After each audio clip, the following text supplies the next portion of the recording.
Ni felly, fyth fy ngofid i, na thi na neb. Glas di ddim beth yw bod yn unig.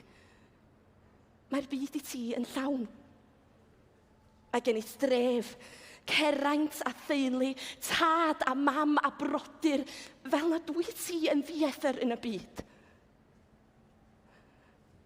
Mae'r man lle troediodd dynion yn gyfanedd. A gwynedd oll lle byd y dadau gynt yn aelwyd i ti. Yn gronglwyd adeiladwyd gan genedlaethau dy henafiaid di. Rwyt ti'n gartrefol yn dy wlad dy hun. Megis mewn gwely a deinwyd ar dy fwyn gan ddwylo cariad a fe'n hir yn daros. Minnau, nid oes i mi ddim un cynefin yn holl ffyrdd dynion. Chwilio wynedd draw a phrydain drwyddi, nid oes dim un bedd a berthyn i mi. Ac mae'r byd yn oer. Yn estron i mi. Heb na chwlwm car, na chadwyn cenedl. Dyna sut yr ofnaf. Ofni fy rhyddid. Megis llong heb liw ar fôr dynoliaeth. Clyw.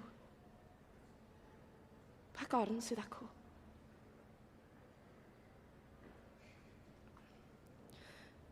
Fe aeth fy arglwydd y maith. Na. Ni bu erioed serchogrwydd rhyngom. Wyr heb ddim am y nwyddau dyrus sy'n fy natur i, ac ni wn i na i fyw fel ef yn ddof. Diantur. A'n dibynnu ar gyfeillion am bob llesad a gafas yn ei oes. Ond y mis dyn, fo yw'r unig un a berthyn i mi. Does neb ond efo yn ddoleng rhyngo fi ar gwyr teuluaid na wyddant barch ond achau. Hebddo ef, mae mywyd i'n ddi-ach ac yn ddi-angor a her a pherigl natur ym ngwaed. Nawr Duw fi'n plaid nad arno fi bordial pan ddelo'r drwg hwn arnom. Ist, gwrando. Clyw ferch. Corn hela. Hela rhwng y coed a'r carwng chwipio'r tir yn chwyrn o ôl fel rhwyfain taro'r don. Mae ffroenau'r cwn yn llamu dros y brisg a charnau'r meirch fel gwynt ar y milltiroedd. Mae natur mewn hoen a fradus acw yng ngloddest byw. A'r heliwr yn tain un ac egin i'r ffrydd.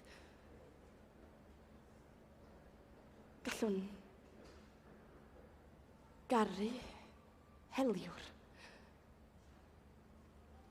Dos ferch, a gofyn pwy o'r marchog sy'n hela.